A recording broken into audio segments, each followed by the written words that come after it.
No one knew where the Midnight Library came from.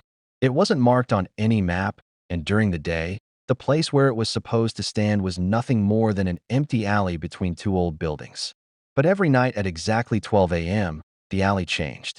An enormous Victorian library appeared out of nowhere, glowing with warm golden lights.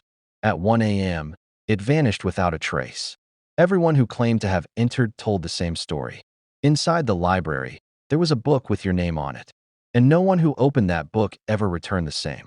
Alex Carter had spent years investigating urban legends for his YouTube channel. Haunted hotels, cursed roads, abandoned hospitals. He had seen them all. He didn't believe in ghosts. The Midnight Library would be just another myth to expose. At 11:59 p.m., Alex stood alone in the deserted alley with two cameras, a flashlight, and a backpack full of equipment. The city suddenly became silent. The streetlights flickered. A deep bell echoed 12 times. The ground trembled beneath his feet. Slowly, the brick walls moved apart, revealing a magnificent library with giant oak doors and glowing windows. Above the entrance were two words carved into the stone: Midnight Library. Alex pressed record and stepped inside. The smell of old books filled the air. Rows of endless shelves stretched farther than seemed possible. Hundreds of people sat quietly reading. No one spoke. No one looked at him. Every book on every shelf had a plain black cover. No titles. No author's name. Only silence.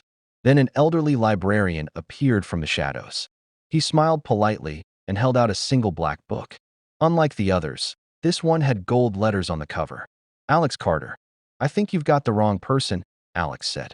The librarian slowly shook his head. "I never make mistakes." Alex opened the book. The first page contained his full name and date of birth.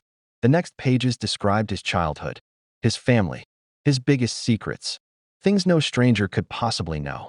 His hands began to shake. Finally, he reached the last chapter. Every page was blank. Then, before his eyes, dark words slowly began writing themselves. At exactly 12:27 a.m., Alex will hear someone call his name.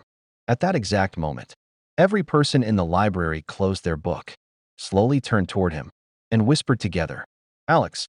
Alex froze.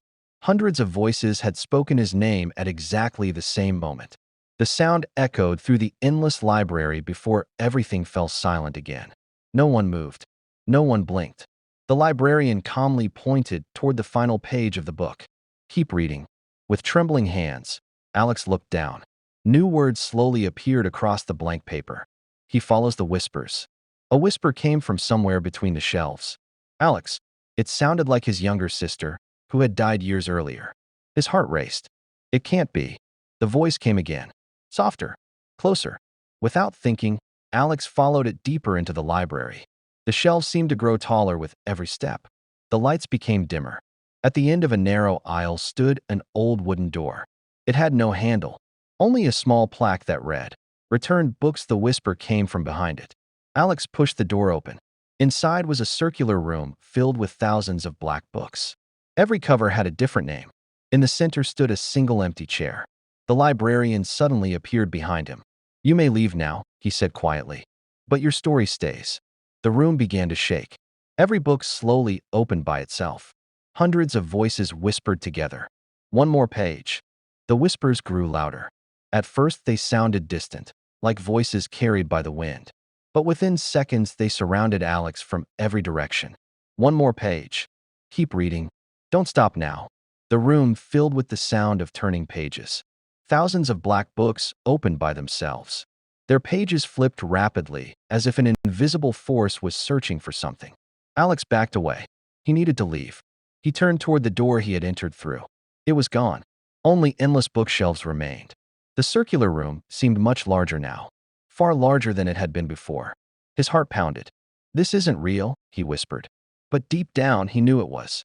The book in his hands suddenly grew warm, then hot. Before he could drop it, the final chapter opened by itself. New words slowly appeared. Alex realizes there is no exit. He watched in horror as another sentence formed beneath it. The library was never meant to be visited. More words appeared. It was meant to collect stories. The room shook violently. Books began falling from the shelves. One landed at Alex's feet. Its cover had a name on it. A name he recognized. His sister's. With trembling hands, he opened it. Inside was her entire life story. Every memory, every secret, every moment she had ever lived. And on the final page, the date she had entered the library. Alex dropped the book. Another fell beside it. Then another. Each contained the life of someone who had disappeared.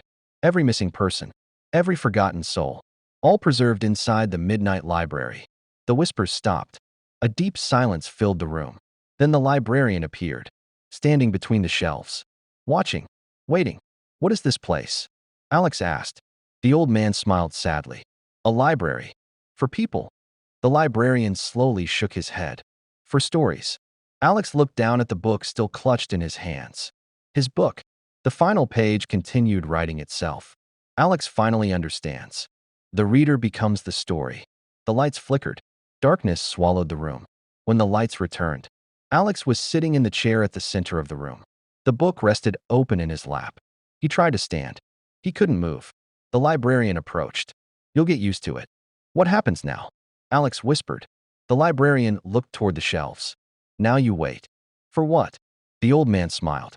"For the next reader." Slowly, Alex's book closed. Golden letters appeared on the cover. Alex Carter. Years later, another curious explorer found the midnight library. Just after midnight, he stepped through the enormous doors. An old librarian greeted him warmly. Without a word, he handed him a black book. The visitor looked at the title. His face turned pale. The cover read, Alex Carter. As he opened the first page, a voice whispered from somewhere deep within the shelves, "I tried to leave too." The library lights dimmed. The doors locked. And another story began.